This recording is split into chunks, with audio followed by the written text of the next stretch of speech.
Good evening, everybody. I've got one person here today, so good evening. Um, so just a bit of an update before we continue into concluding Learning Unit 3. All of your assignments have been graded already. I have posted it on the student portal. However, the results team has to release the results and then give me the thumbs up so I can release it on ARC as well. So I'm assuming that will happen hopefully sometime tomorrow or over this weekend. So I'm going to say latest by Monday, you should have all of your results on student portal as well as on ARC. I know today I said I would like to do the assignment, at least go over sort of like the memorandum, just so that you know where your shortfall was in the assignment, if you did have any, on any particular question. However, I want to do that once you have viewing of your paper with comments and your results, etc. So it doesn't make sense for me to do it today.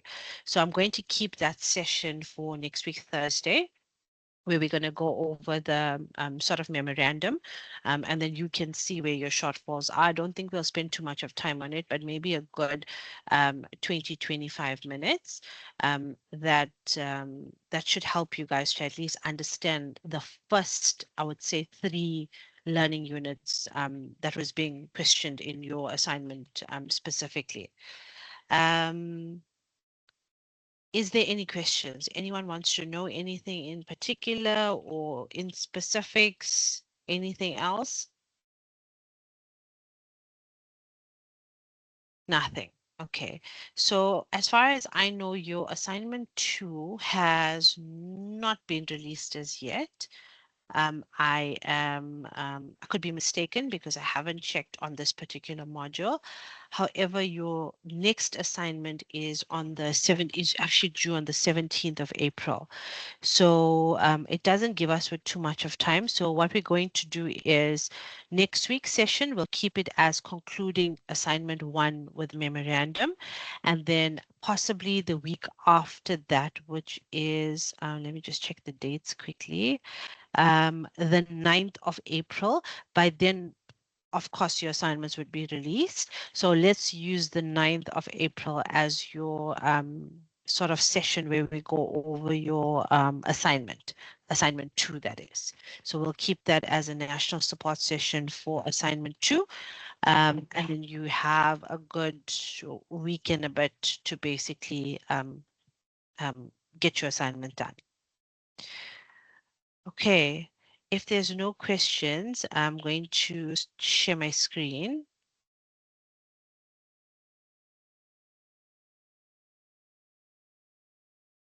Okay.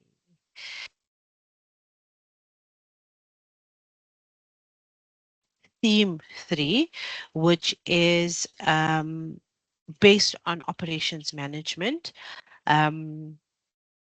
We then thereafter we would have learning unit 4, 5, and 6, and then basically that semester done.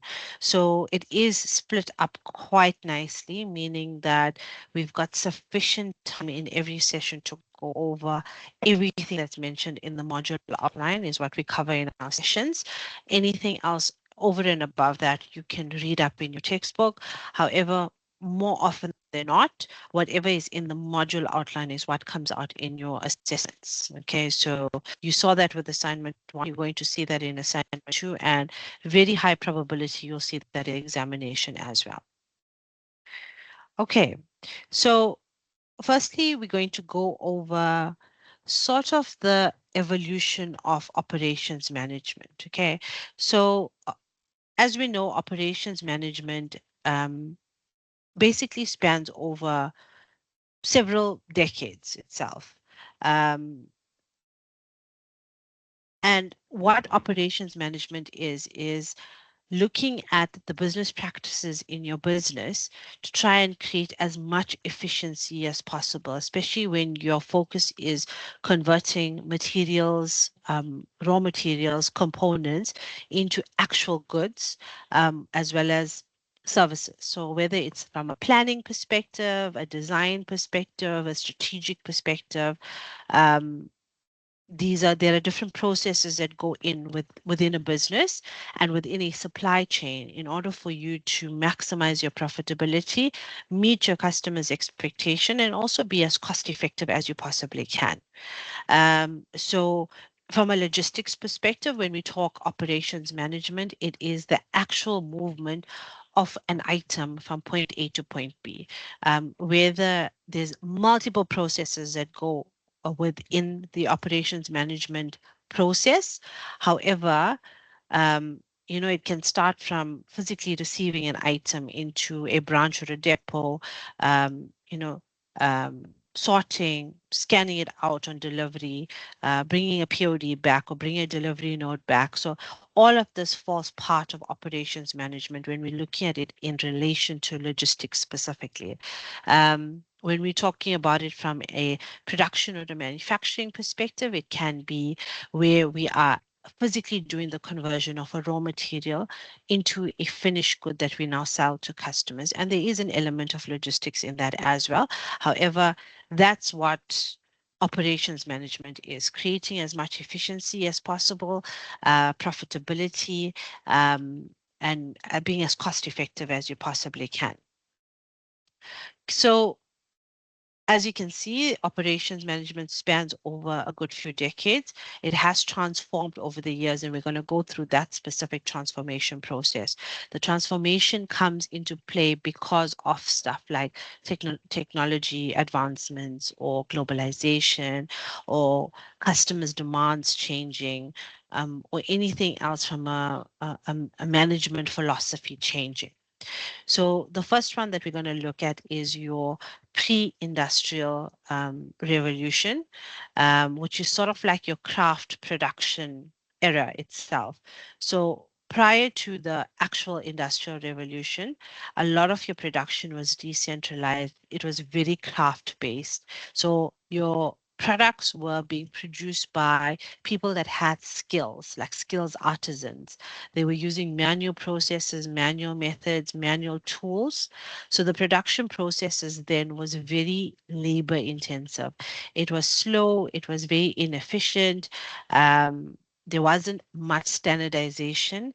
And also not much quality control. As much as we say the products back then was a lot better from a quality perspective than it is now, they didn't go through a quality control process. It just so happened because the focus was so manual on every single item in terms of production, there was more time that was spent on physically manufacturing or producing that specific item.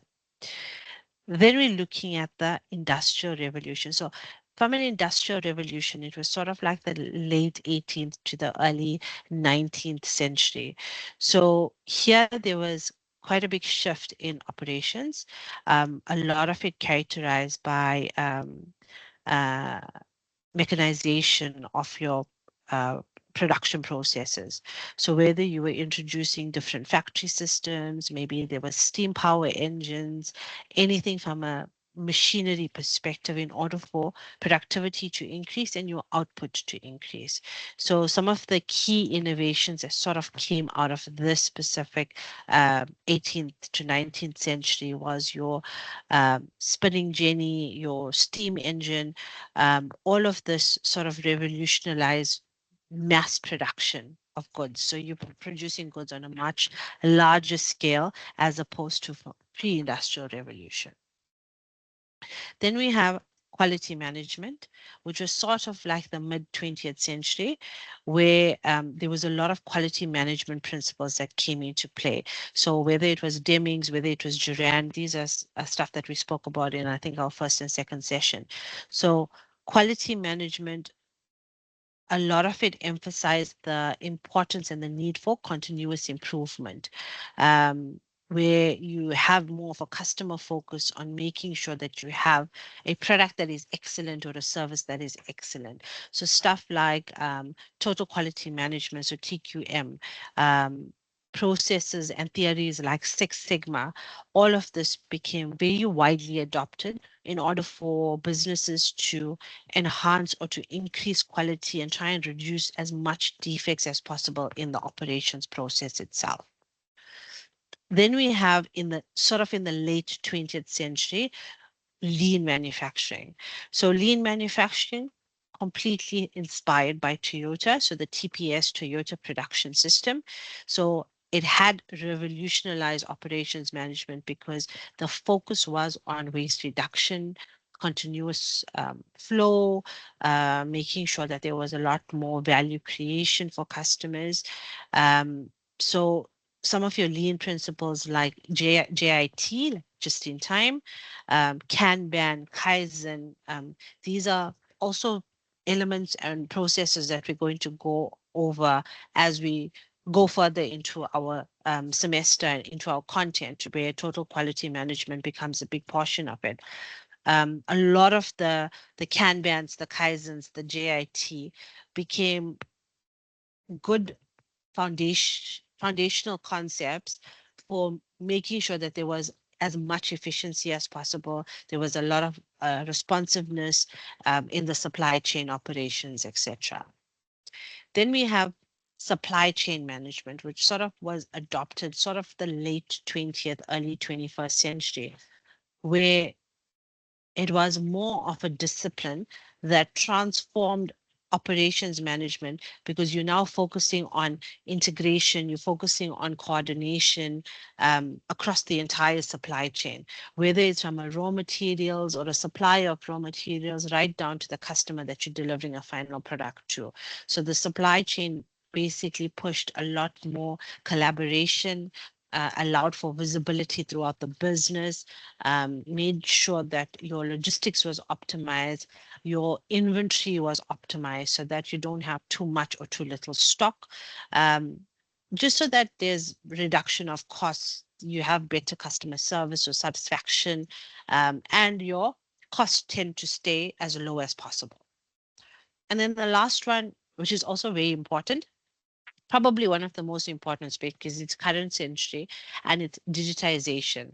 So bringing in tech, automation, Industry 4.0, this is obviously the one of the latest versions of operations management. So if you look at combining something like cyber cyber systems, the Internet of Things, big data analytics, AI, all of this to create smart, more integrated and connected supply chains so that you have real-time monitoring, you have predictive maintenance, and you're not caught with a machine going offline, etc.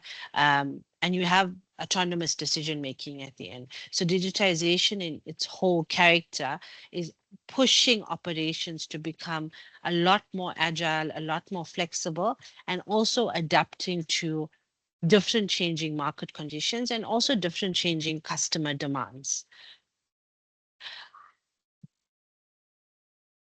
Okay, then we have sort of like looking at why operations management is important. So we all know it plays quite a big part, important part as well, um, in many businesses because it basically um, impacts their ability to be competitive and deliver, better quality to their customers, making sure that their business objectives, whatever your vision, your mission is, all of that's achieved at the end of the day.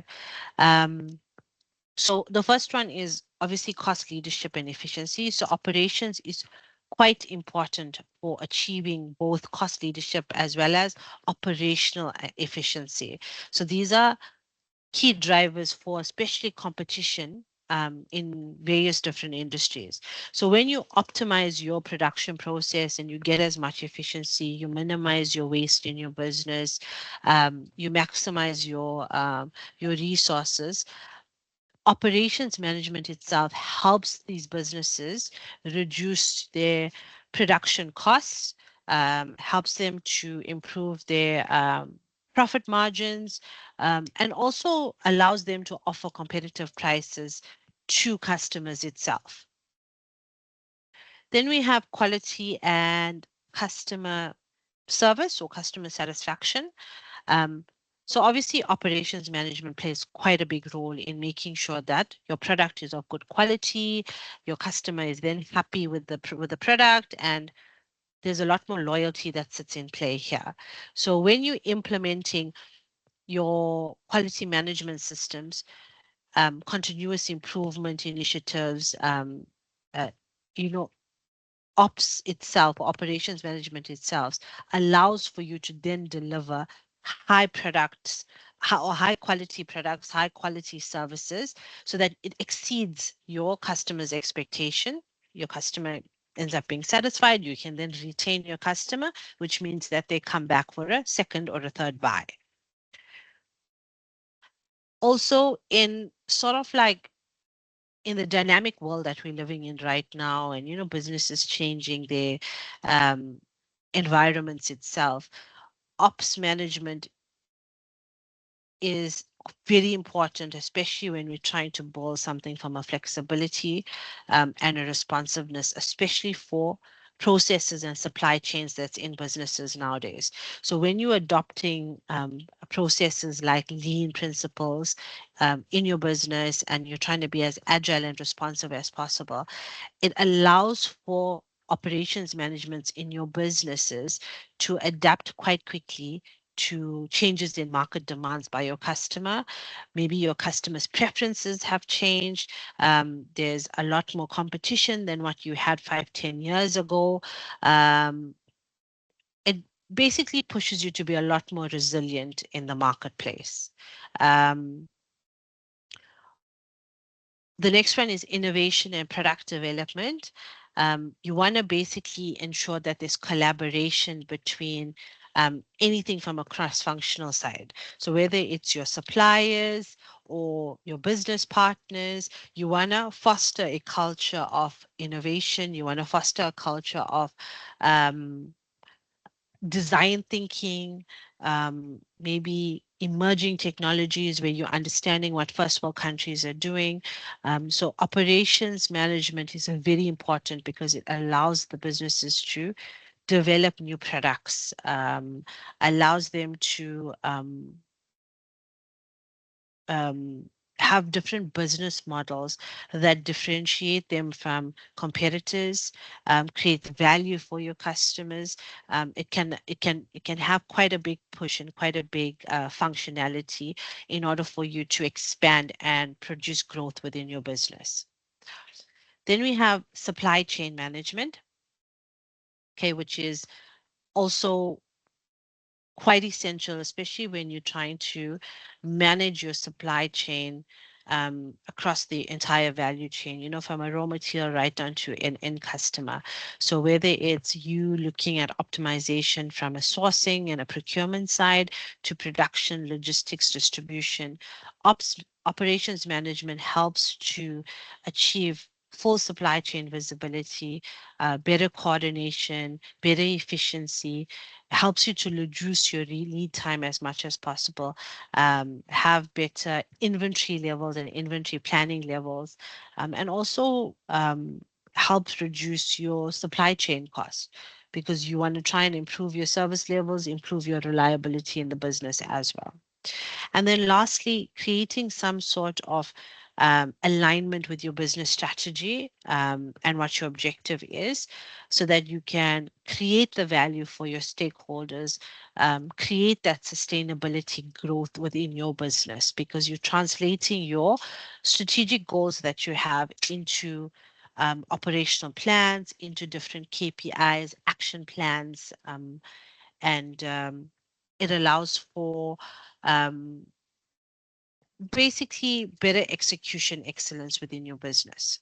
So basically, to summarize operations management, it is quite strategically important for businesses because you want to drive cost leadership, you want to drive quality, you want to drive customer service, flexibility, and all these wonderful things that we spoke about. But you have to effectively manage your operations process and the resources that you have, so that you can get competitive advantage.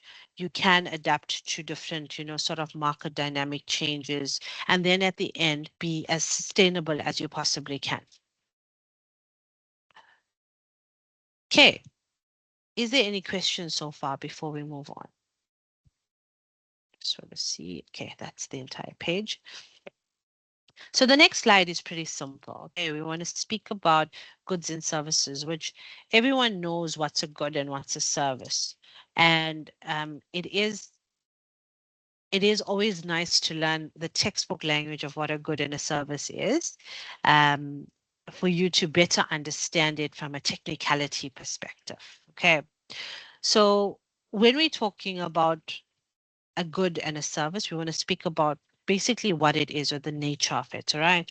So, goods specifically, it's tangible. It's something that is physical. You can touch it, you can see it, you can store it, you can keep it for as long as you want. So, they typically are products that are manufactured or they're produced, and you can keep it as part of your inventory or your stock. So, stuff, for example, appliances, cars, clothing, electronics, things that we use on a day-to-day basis. When we're speaking about services, it's something that's intangible, meaning that is you cannot touch it. It's non-physical. Um, it's basically often consumed at the time of production, and it cannot be stored. So these are like your services, like healthcare services, educational services, transport, maybe it's your banking service, anything from a consulting perspective. So that's where we add from a services perspective. When we look at it from a production, so goods specifically are produced through a process, manufacturing, assembly, production processes. So it's transforming the raw material or the different components into an actual finished product through a production process itself, whether it is fabrication, assembly, packaging, whatever the case may be. Production on a services perspective is delivered through performing a specific activity, performing a specific task, that allows you to meet your customers' needs or your customers' expectations. So a lot of it involves interactions between service providers or customers, and also majority of it requires specialized skills, specialized knowledge and experience. When we look at it from an ownership perspective, goods are tangibles, which means it can be owned, it can be possessed. So once you purchase it, you have it in your physical hand or your physical possession, and you can control as much as you use, you can consume as much as you want, or you can dispose of it whenever you want it. Services, on the other hand, from an ownership perspective, because it's intangible, it cannot be owned, it cannot be possessed. Um, us as customers, we pay for the right to access the service for a specific period of time, but we do not own the service itself. Okay. Evaluation. So goods are evaluated based on their physical attribute, whether it is quality, what it looks like, how long does it last, like the durability of it, and what is the function of that product or that good. So customers, me and you, we can expect the goods before we purchase it, so that we can understand whether it adds value to us or whether it's suitable for us. Services, on the other hand, are evaluated through performances, reliability. How does it respond to what we require as a customer? Um, and you sort of like, as an individual, you rely on subjectiveness, the perceptions and the experiences in order for you to evaluate the service quality itself. Then you have customization. So goods are very often customized or standardized. some can be mass produced. But there is some obviously customization, through different configurations, different features, which you then speak to the person who manufactures or produces the item. Services, on the other hand, are they vary quite significantly in terms of what the quality is, the delivery, the customer experience. So it can be highly customized in order to meet your specific need or your specific preference. Like, for instance, if you have a consultant that's trying to build an investment portfolio for you, it is completely customized to what you want to see at the end of the day. So there is a lot more variability when it comes to the services compared to goods when we're speaking about customization. Then we have perishability. So goods are generally, majority of the time, sort of non-perishable, can be stored, especially for an extended or a longer period of time without any sort of deterioration, can be produced in advance, held in inventory until your customer basically requires it. Services are often perishable, it's often time sensitive, meaning that it has to be consumed or delivered at the time of production or at the time that you require it. They cannot be stored, it cannot be part of the inventory, like how goods are, and anything from an unused capacity cannot be reclaimed once that time basically has passed. Okay, so just to sort of conclude this specific page or this specific slide, goods are tangible, they're physical products, can be manufactured and owned. Services are intangible, and you see through benefits, through evaluation based on performances and based on your customer satisfaction. So both goods and services itself are quite essential components from an economy perspective. So they have distinct characteristics, they have distinct differences, and they influence different criteria. Okay. Okay. Then we have what we call the transformation process. Put a big asterisk here because this is absolutely important. This comes out almost every time. And the transformation process is something that you need to understand back to front. Okay.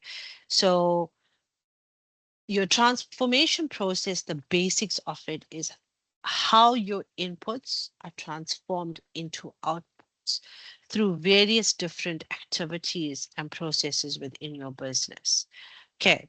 So when we're looking at it from an input perspective, input is your resources, your raw materials, your information, different factors that is needed to produce that goods or deliver that service. Inputs can be your raw material, it can be labor, it can be capital, technology, maybe it's information or what your customer requirements are. Okay.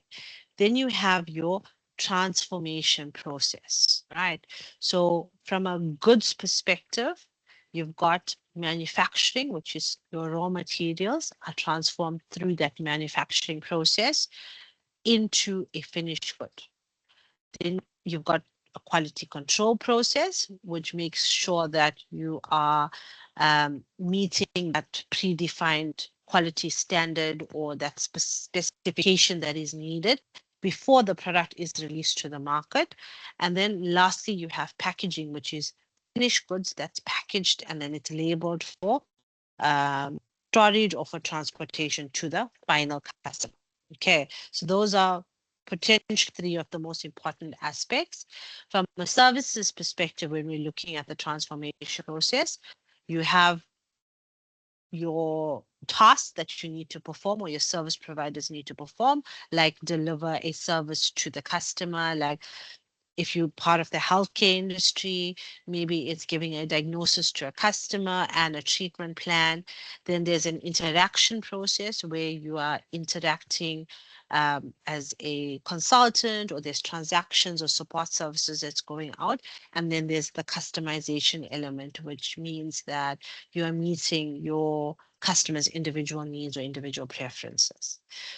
Then you have your output portion of it. So your output is your actual final product, the actual result or the actual outcome of that transformation process. Like from a goods perspective, it can be your finished goods that's ready for sale, that's ready for consumption by a customer. And from a services perspective, it can be the actual delivery of the uh, desired outcome or that benefit to that specific customer. Okay, there is a fourth portion to this, which I have omitted to include here, but you need to read into it. It's called the feedback loop. So often your transformation process has the feedback loop where information about the outputs is used to evaluate how to improve the actual transformation process. So feedback can come from your customers that you've serviced already, anything from a quality control perspective, um, KPIs that's probably held with service providers or customers, and also market research of the actual product. Okay, so just to give you a bit of an example, let's use the example of a smartphone. Okay, let's call it the Android. So you're Samsung person or an iPhone person. So let's say it's a production of the new Samsung S26 Ultra. So the input that would go into this is your raw materials, like the metals, the plastics, uh, the electronic components, the motherboards, all of that. There's a labor that will go into it, machinery, tools, technology, and then whatever your customer basically requires. Your transformation process then becomes through assembly, through soldering, through testing processes, you now want to produce this Samsung S26. Quality control, so your finished Samsungs are then inspected for defects. It's inspected for like the functionality of the actual phone so that it meets the quality standards that Samsung has now put into place. Then you have the actual packaging. So smartphones basically packaged in the boxes with the accessories. It does not come with the charger anymore. It comes just with the little cable. And that's basically about it. Maybe the manual or a booklet, but I also don't think that it comes with that anymore. But basically, whatever is required to go into that little packaging box, that's what would go into it from a packaging perspective. Your output is your finished Samsung S26 Ultra that is now ready for sale and ready for use by the actual customer. Okay, so that's how you would speak on the transformation process from a goods perspective. Then we have, I'll give you an example for the transformation process for the services perspective. So let's say it's a company that does business advisory services, right? So your input here is the knowledge that the person would have, the expertise, the experience, um, communication tools, maybe it's technology, and also what is the requirement of the actual customer. The transformation process here is firstly the actual business advisory consultant analyzes what the customer's needs are. They need to develop anything from a strategy perspective and also provide some sort of recommendation of how they can be business improvement. Um, they often engage through, when we talk about the interaction part, they often engage in meetings, in different presentations, um, and different discussions to understand what your challenges are, what your goals are, your mission, your vision, your statements, etc. And then from a customization perspective, this is tailor making a a business plan for you that meets what your objective is going to be. And then the output of this is delivery of this business advisory service with strategic plans, with recommendations, with actionable input for the client. Okay, so in both from a Samsung S26 smartphone right down to business advisory, consulting sort of services, the transformation process shows you how it involves converting your inputs into your outputs through processes, through activities that is tailored to what the customer basically requires. Okay. Then we have what we call operational efficiency. And here it's basically more from a calculation perspective, where you want to measure effectiveness, you want to measure productivity of operations throughout the entire business itself. And the calculations basically help you and give you some sort of insight on how well that business resource is being used to produce a good or to deliver a service, and what is the best way that you can then improve thereafter. So I can guarantee you that it's very rare that any of the calculations will actually come out. It's not something that's very common, but just so that you have more of an overall idea of what it is. So the first one is overall equipment effectiveness, so what's called OEE. And this is one of the metrics that's used to measure your performance of your equipment or your machinery, especially if you're in a manufacturing environment itself. So taking into account three different factors, which is um, availability, the performance, and the quality of that specific machinery.